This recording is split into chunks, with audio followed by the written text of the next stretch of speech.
Tu regardes, donc c'est intéressant, tu parlais des électeurs de Mélenchon, on peut peut-être le retrouver chez les militants de la CGT, et donc tu as 22% des militants de la CGT qui votent Marine Le Pen. Ah oui, mais ça, on le voit un petit peu partout. Son discours est diffus. 22% des militants de la CGT, 15% des militants de la CFDT, 31% des militants de Force Ouvrière. Ouais. Ça va leur faire bizarre, ça, aux gars de Force Ouvrière. Hein. En tout cas, c'était pas la culture historique. 29% bon, ils sont plus très nombreux, mais 29% des militants de la CFTC. Ils deviennent beaucoup moins romantiques, ces extrêmes gauches, hein, finalement. Tu sais, cette extrême gauche qui est... Non, mais Force Ouvrière, c'est pas l'extrême gauche, normalement, tu vois. Force Ouvrière, les gars sont plutôt... Ah oui, c'est pas l'extrême droite non plus. Enfin, non, c'est pas la droite libérale non plus. Je veux dire, c'est quand même des gens du social-démocrate. Ouais. Et qu'est-ce que tu retiens? Qu'est-ce qui t'intéresse? Alors, pour moi, le chiffre le plus intéressant, c'est le vote des militants CFDT, parce que la négociation sur la retraite, elle va quand même se faire, comme à chaque fois, avec la CFDT. Et 44%, je suis très surpris de ce chiffre, hein, des militants de la CFDT ont voté pour Emmanuel Macron. Bah, tu soulèves un point intéressant, et c'est celui que je voulais mettre en exergue. C'est simplement, on va élire un président, mais derrière, il y a des négociations qui se mettent en place en fonction des programmes, etc. Et d'avoir un peu un recul sur les dominantes, les orientations que peuvent prendre les différentes bases de ces différentes organisations, qu'elles soient salariales ou patronales d'ailleurs, parce que c'est extrêmement intéressant, ça nous donne une tendance.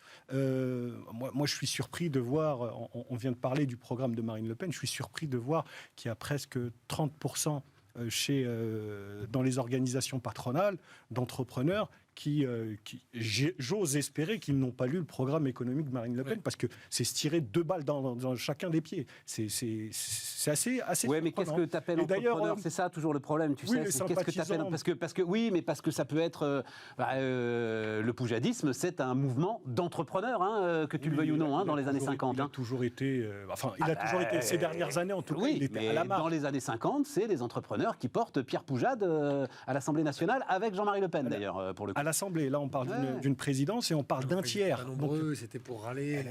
Oui, non mais c'est pour ça, je veux dire, entrepreneur, faut pas s'étonner du fait que tu aies 10-20% d'entrepreneurs qui sont encore aujourd'hui ce qui m'étonne, c'est pas tant qu'ils le soient. Ce qui m'étonne, c'est peut-être le manque d'études de manière rationnelle des programmes et des projets.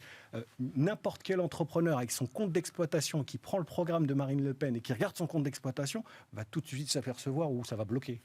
Tout de suite. Donc c'est là où je trouve que c'est que le militant de la CGT, un magasin qui vend, alors j'allais dire qu'il vend des chaussures, oui, tu vas avoir un problème parce qu'il faut que le flux vienne de la Chine. Qui vend du textile, oui, tu vas avoir un problème. Le flux vienne de la Chine.